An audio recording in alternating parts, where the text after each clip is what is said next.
Boa noite. Estamos aqui em casa, né, nesse novo modo de viver, nesse novo modo de fazer estudos, mas é tudo um aprendizado e a gente espera que a espiritualidade amiga nos ampare nesse momento, nos conforte, nos dê resiliência, né, para que a gente possa passar de uma forma bem tranquila e com muitos aprendizados, né, nessa pandemia. O tema que a gente vai trabalhar hoje é um tema que eu acho que é bastante pertinente, principalmente em função do momento atual da pandemia. Muito se tem falado nas mídias sobre a questão da liberdade, né? Tem se discutido a questão da liberdade de expressão, a liberdade de ir e vir. Algumas pessoas questionam a própria questão do isolamento, que estaria cerceando a liberdade dos cidadãos, né? São questionamentos comuns que a gente tem visto na mídia em relação a essa liberdade, e eu acho que é um tema extremamente importante para a gente estudar, inclusive, né, em função da doutrina espírita. Por quê?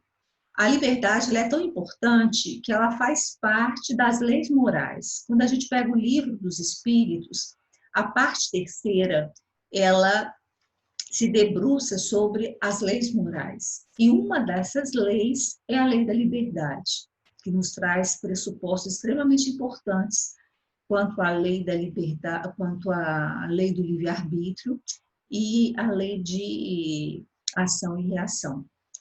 Mas, independente dessa passagem extremamente importante no Livro dos Espíritos, eu queria me ater um pouco hoje a duas passagens do livro Palavras de Vida Eterna.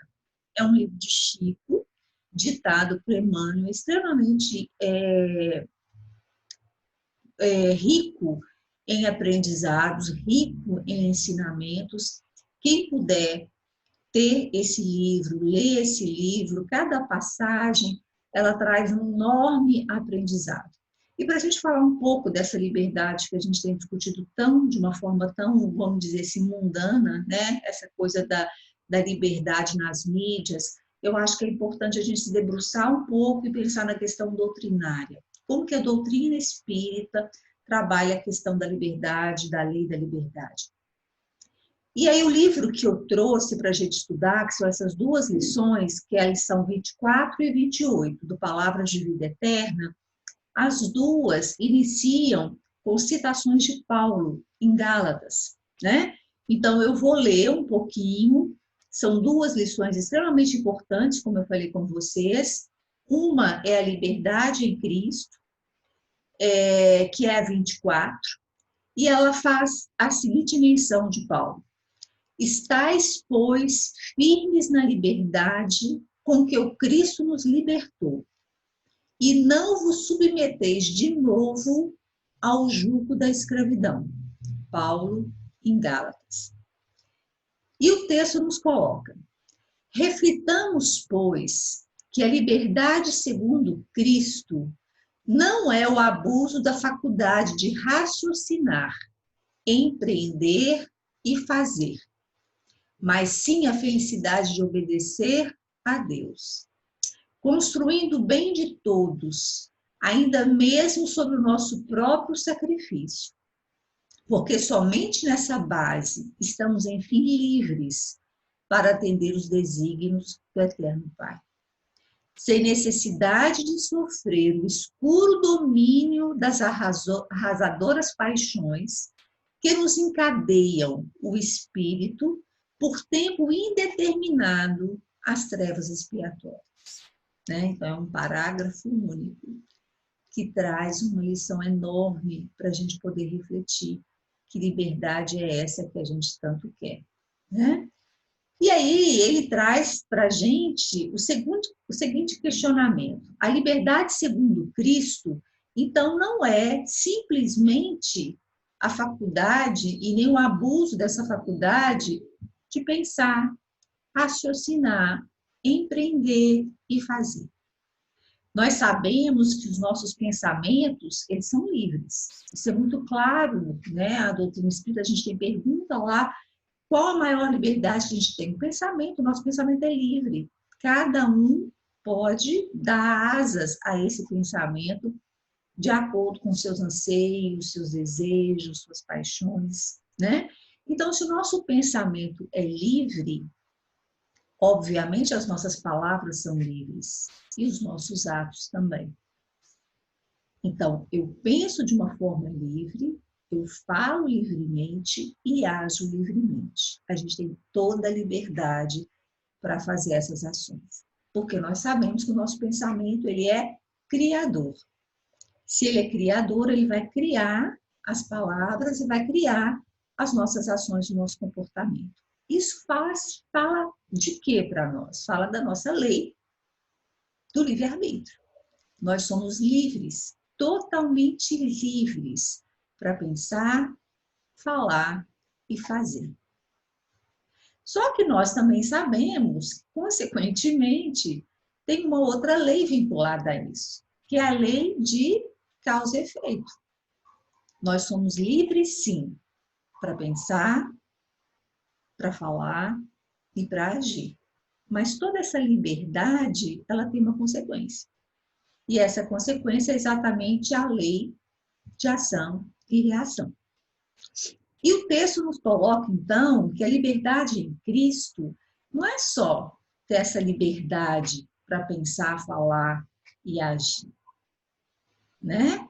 Ela fala que é uma libertação das paixões que nos prendem e que faz com que a gente leve tempo indeterminado nesse processo expiatório. Então, a liberdade, segundo Cristo, é estarmos livres para atender aos desígnios do Pai. Estar livre das paixões que nos encadeiam por tempo indeterminado às trevas expiatórias. E aí ele termina a frase: não vos submetais de novo ao jugo da escravidão. O que Paulo quer dizer com isso? Né? Nós, pela nossa liberdade de pensar, de falar e de agir, a gente vai se escravizando de acordo com as nossas opções e escolhas que a gente vai fazendo. E aí a gente vai se escravizando nessas paixões, nessas dificuldades que a gente tem, e aí a gente não consegue se libertar, de fato, para atender os desígnios do Pai. Essa é a lição 24. E aí Paulo vem na lição 28, né? Tem uma outra citação de Paulo, Emmanuel dita, né? Outra passagem de Paulo, que é na conquista da liberdade. Elas são bem semelhantes à lição 24 da 28, mas uma ela acaba enriquecendo né, e contribuindo mais com a anterior para o nosso raciocínio. E aí ela coloca a citação de Paulo: porque vós, irmãos, foste chamada à liberdade. Porém, não useis da liberdade para dar ocasião à carne. Sede antes servos uns dos outros. Paulo, também em Gálatas. Né? Então, olha só.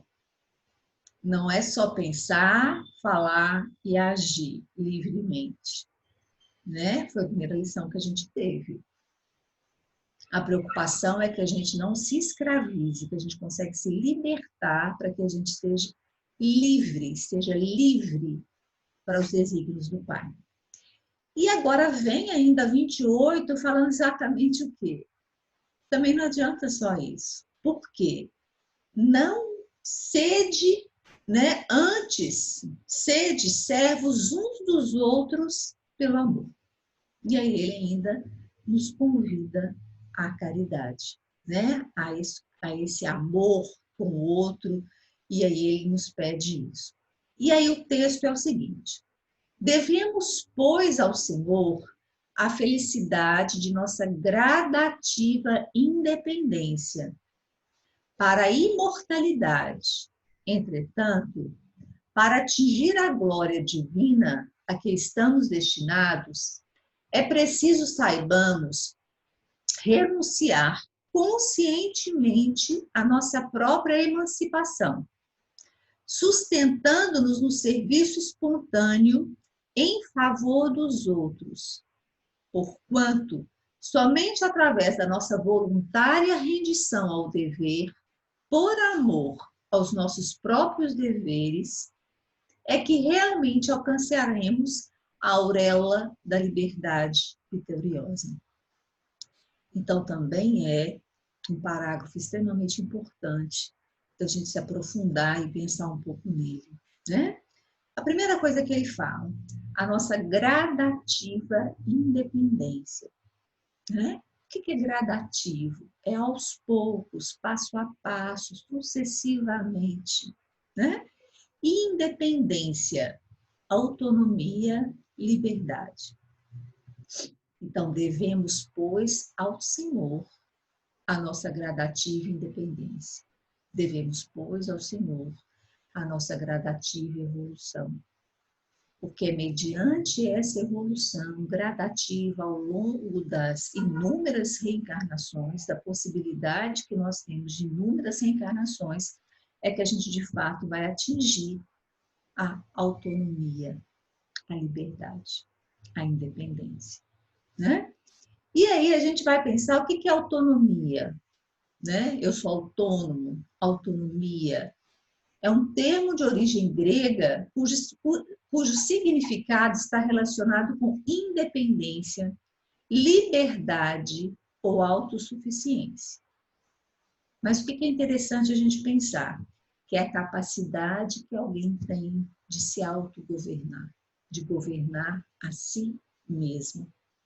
Direito ou faculdade de se reger, liberdade ou independência, moral e ou intelectual. Então, nossa gradativa, a gente deve ao Senhor a nossa gradativa independência, a nossa gradativa autonomia, a nossa gradativa capacidade de nos gerenciar. Se a gente volta no primeiro texto de 24, a lição 24, ela vai falar exatamente o quê? De não nos escravizarmos.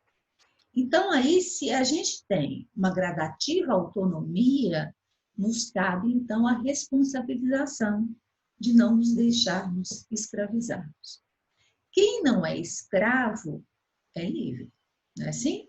Né? Se a gente pensar aí na história toda da escravidão, a gente sabe que os livres eram aqueles que não estavam escravos. Mas quem é escravo? Né? Qual que é o nosso raciocínio aqui? Todos nós somos escravos das paixões, dos nossos vícios, das nossas imperfeições. Nós estamos encadeados, amarrados nisso.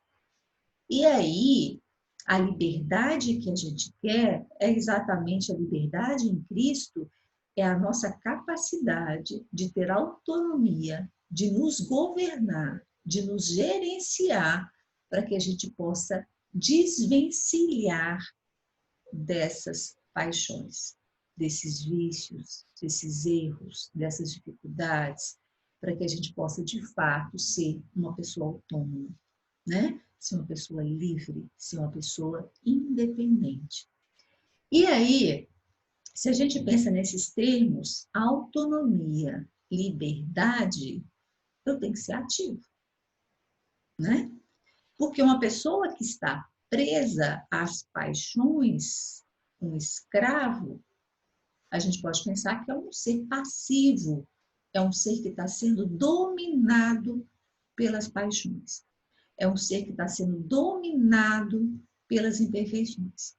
Se ele está sendo dominado, ele está submisso, ele está passivo a essas paixões, a esses erros, a essas dificuldades. Então, se a gente pensa na questão da autonomia com liberdade, eu tenho que pensar no sujeito ativo. Não tem como ser diferente, né? Se autonomia é capacidade de autogerir, de autogerenciar, de autocontrolar, tem que ter atividade. Então, tem que ser um ser ativo.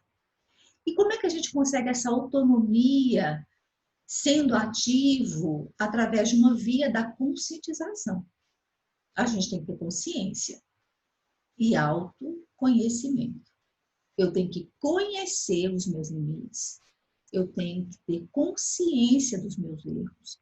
Eu tenho que ter consciência das minhas imperfeições, das minhas dificuldades, para que eu possa, de fato, tomar conta, pegar, de fato, né? Que a gente fala, eu vou gerenciar, eu vou me organizar, eu vou ser autônomo em relação a isso. Só dessa forma, com a conscientização, o autoconhecimento, com a autonomia, que eu vou conseguir, de fato, corresponder a essa fala de Paulo. Não vos julguei, não vos, né, entregue novamente à escravidão. Só assim a gente vai ter essa independência, essa liberdade. Isso tudo, autonomia, liberdade, essa consciência que eu tenho, esse autoconhecimento, ele vai levar a gente a ter uma autoridade. Que é a autoridade moral e intelectual.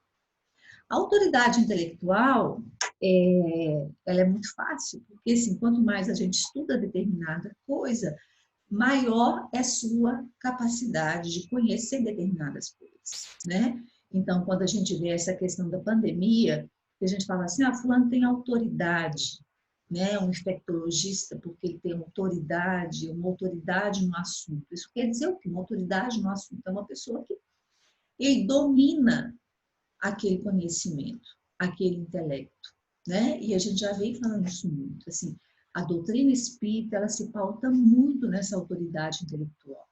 A gente precisa, sim, ler, estudar, estar atento ao conhecimento. Essa autoridade intelectual vai nos dar condições de nos conscientizarmos da situação, da realidade, da nossa evolução, para que a gente possa, de fato, ter uma autoridade moral. A autoridade moral, que é exatamente essa, a nossa autonomia de gerenciar as nossas paixões, as nossas dificuldades, os nossos erros, essa, de fato, é a mais difícil, né?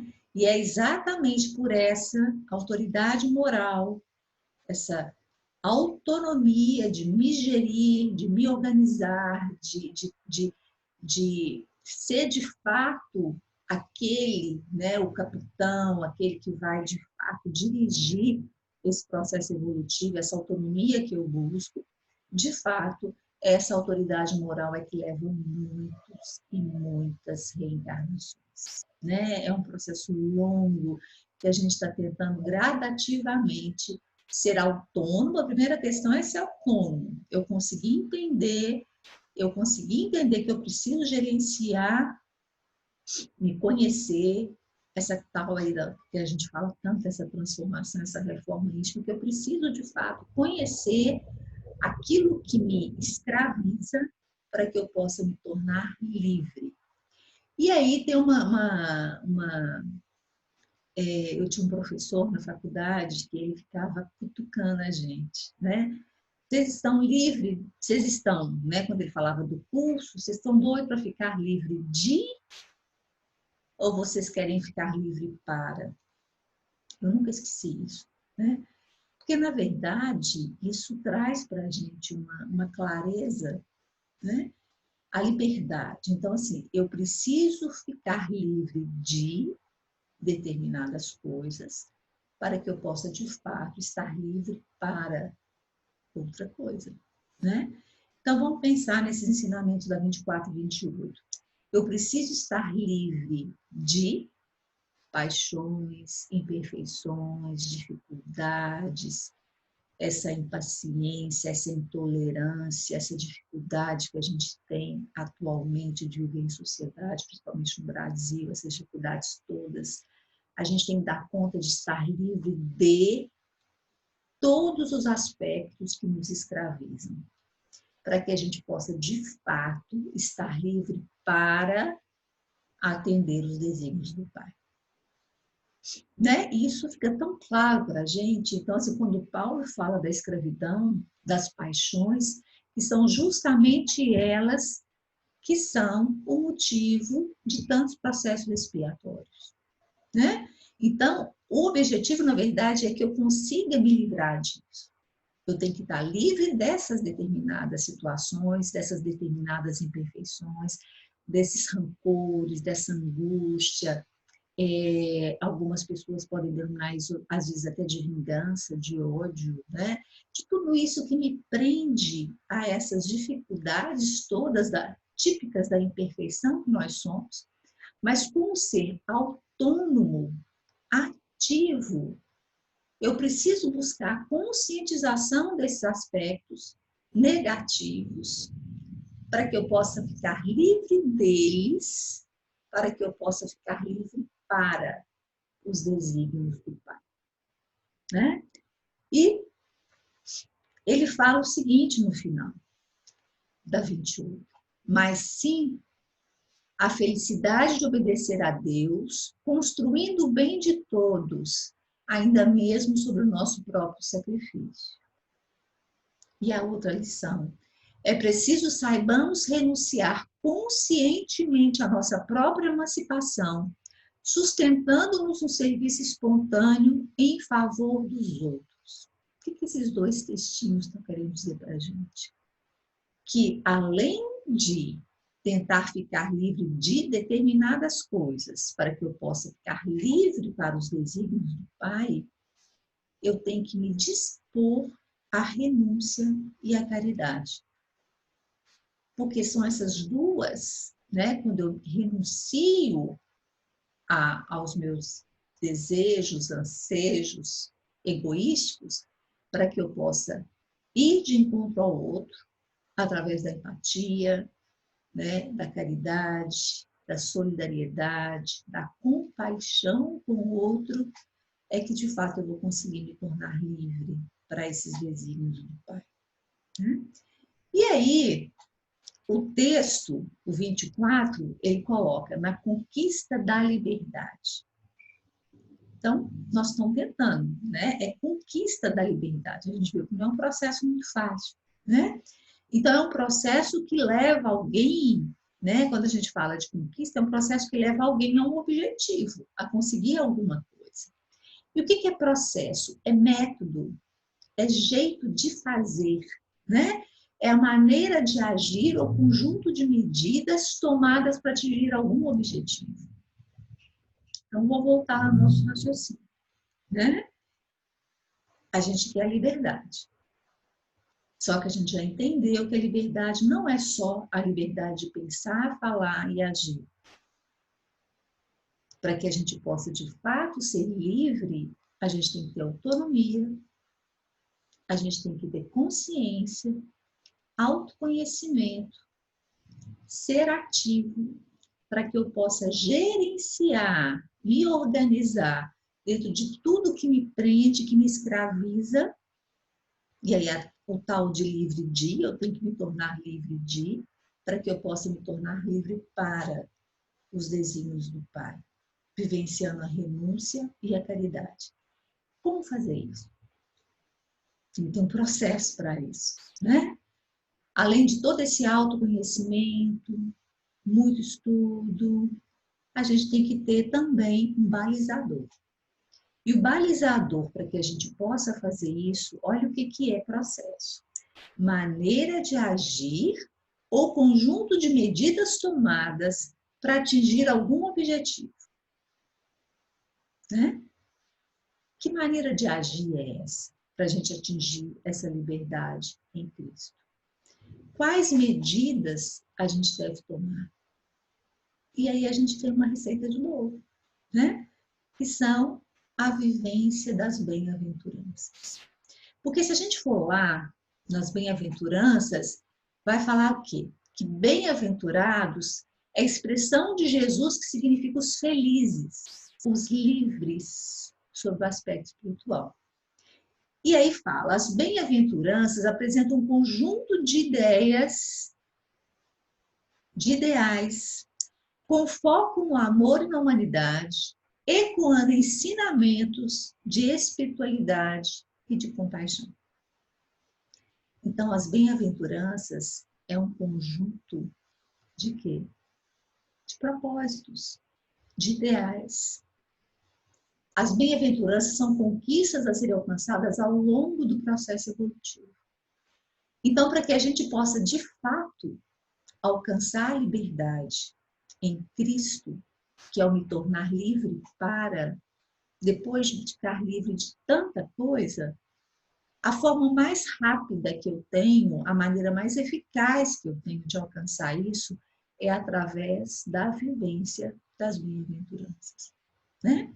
A primeira bem-aventurança, bem-aventurados humildes, né? O que isso traz para a gente? Bem-aventurado aquele que entende que ele é escravo, que ele ainda tem inúmeros defeitos, que ele não é orgulhoso, onipotente, o dono do saber, porque ele sabe das suas imperfeições, ele sabe das suas limitações, ele sabe que ele ainda está ligado a uma série de situações escravizantes, seja a cobiça do dinheiro, seja a vingança, seja a questão ligada ao materialismo, né?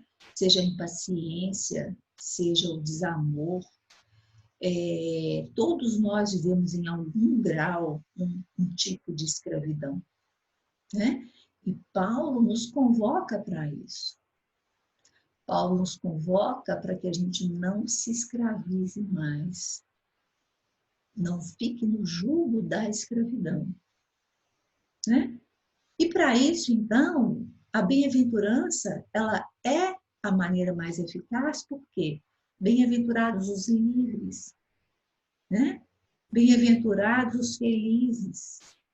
Então, as bem-aventuranças é uma forma, uma maneira para que a gente possa, de fato, usar como processo, como maneira, como forma de agir, para que a gente possa, de fato, atingir essa liberdade.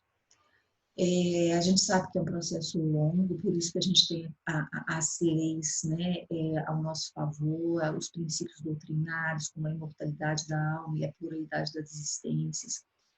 É um processo longo, é um processo que vai demandar muitas idas e vindas, mas é um processo que a gente tem que se haver com ele, é um processo ativo, é um processo que a gente tem que assumir o leme do nosso processo evolutivo. O que me escraviza? O que está tão difícil para mim? O que eu posso fazer, né, em relação à vivência das bem-aventuranças para que eu possa me libertar de determinados entraves, dessas cadeias que me prendem a essa imperfeição, né? Somente depois desse processo árduo, difícil, né, de se desprender desses entraves, dessas dificuldades, é que a gente vai, de fato, compreender a grandeza dos desígnios do Pai, né? Que a gente tenha paciência, que a gente tenha principalmente perseverança, para que a gente possa seguir firme nesse propósito de nos tornar livres de muitas coisas, para que a gente possa, de fato, se tornar livre para os desígnios do Pai. Quando a gente reza o Pai Nosso, que a gente fala, seja feita a vossa vontade, a gente sabe que é um acordo de confiança, né? A gente tem que confiar, a gente confia nesse propósito, né? E é Ele que nos dá a certeza da misericórdia divina, que nos vai auxiliar nesse processo. É um processo longo, como eu disse, mas que nós não podemos parar. A gente tem que persistir nessa conscientização das nossas dificuldades, dos nossos erros, das nossas imperfeições, para que a gente, de fato, tenha autonomia de mudança. Só nós podemos nos transformar. Só nós temos essa chavezinha aí que pode mudar a direção dos nossos pensamentos, das nossas palavras e das nossas ações. Que a espiritualidade amiga nos ampare nesse processo. que gradativamente, dia a dia, a gente consiga de fato se tornar pessoas livres, essa tal liberdade, que a gente um dia consiga de fato conquistá-la. Que assim seja. Obrigada.